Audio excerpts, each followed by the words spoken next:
Hi friends, please subscribe to Amravati Media and press the bell icon for more latest updates. సరిగ్గా వాడుకుంటే వైసీపీకి ఇది మరో ఆయుధం. ఆంధ్రప్రదేశ్లో ఎప్పుడూ లేని విధంగా భూ బకాసురులు పుట్టుకొచ్చారు. గత ఎన్నికల ప్రచారంలో వైసీపీకి ఓటు వేస్తే మీ భూముల్ని లాక్కుంటారని చంద్రబాబు, పవన్ కళ్యాణ్, లోకేష్ పెద్ద ఎత్తున ప్రచారం చేశారు. అందుకే ల్యాండ్ టైటిలింగ్ యాక్ట్ను వైసీపీ ప్రభుత్వం తీసుకొచ్చిందని ఎన్నికల ప్రచారంలో కూటమి హోరెత్తించింది. ఎన్నికలలో వైసీపీ ఘోర పరాజయానికి ల్యాండ్ టైటిలింగ్ యాక్ట్ ప్రధాన కారణం. మనిషికి భూమి అంటే సెంటిమెంట్. అలాంటి భూమిని లేకుండా చేస్తారంటే ఎవరైనా భయపడతారు.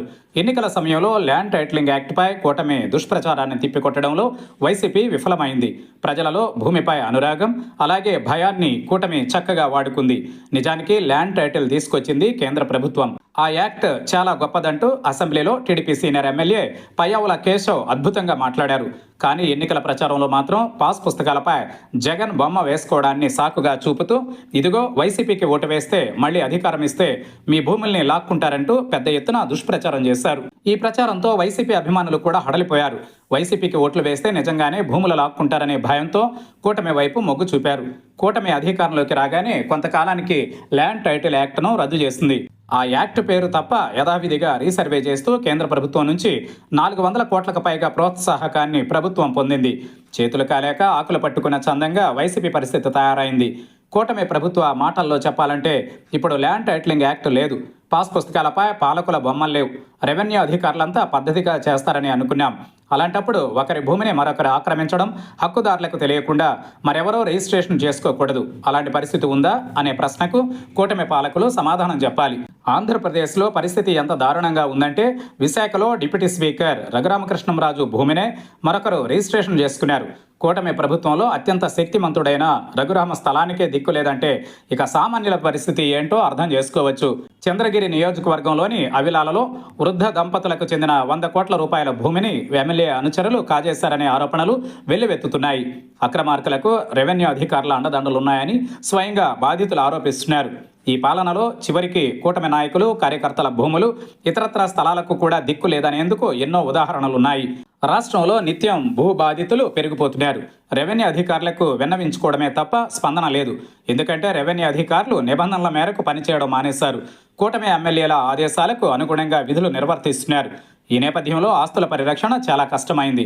అంతెందుకు, చిలకలూరిపేటలో TDP NRI Sai Karthik city centre యజమాని రావి మురళీ చౌదరి కుటుంబం ఇదే కారణంతో ఎలా బాధితులుగా మిగిలింది తెలిసిందే. ఈ మధ్య రావి మురళీ చౌదరి సతీమణి తాడేపల్లిలో మాజీ ముఖ్యమంత్రి వైఎస్ జగన్మోహన్ రెడ్డిని కలిసి గోడు చెప్పుకున్నారు.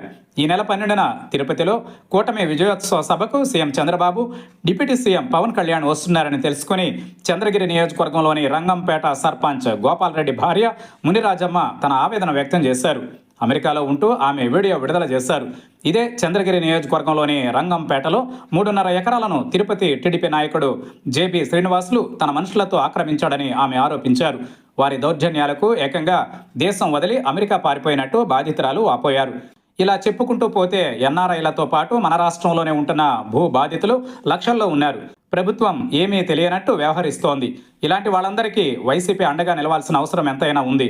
గత ఎన్నికలలో పోగొట్టుకున్న చోటే తిరిగి విశ్వసనీయత, నమ్మకాన్ని సంపాదించుకోవడానికి ఇంతకంటే గొప్ప అస్త్రం, అవకాశం మరొకటి ఉండదు. రాష్ట్ర వ్యాప్తంగా కూటమి నేతలు ఆక్రమించుకున్న ప్రభుత్వ స్థలాలతో పాటు ప్రైవేట్ ఆస్తుల్ని వైసీపీ సైన్యం గుర్తించాలి. పాలకుల భూ దోపిడీకి వ్యతిరేకంగా పెద్ద ఎత్తున ఉద్యమం చేపట్టాలి.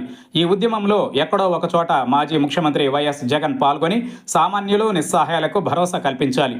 తమపై భూ ఆక్రమణల ఆరోపణలు చేసి ఇప్పుడు అధికారాన్ని అడ్డం పెట్టుకుని ఏ రకంగా దందాలు సాగిస్తున్నారు ప్రజలకు ప్రత్యక్షంగా చెప్పాలి, చూపాలి. ప్రతిపక్షంగా వైసీపీ 2 ఏళ్లలో ఎన్నో పోరాటాలు చేసింది. ఇప్పుడు భూ ఆక్రమణలపై ఉద్యమ బాట పట్టాలని బాధితులు కోరుతున్నారు. ఇప్పుడు నోరు విప్పకపోతే రేపు మనదైనా ఆక్రమిస్తారన్న భయం సామాన్యుల్లో ఉంది. అలాంటి వాళ్ళందరినీ కలుపుకొని వైసీపీ ఉద్యమ బాట పట్టేందుకు కూటమి భూ దోపిడీని పెద్ద అస్త్రంగా వాడుకోవచ్చు.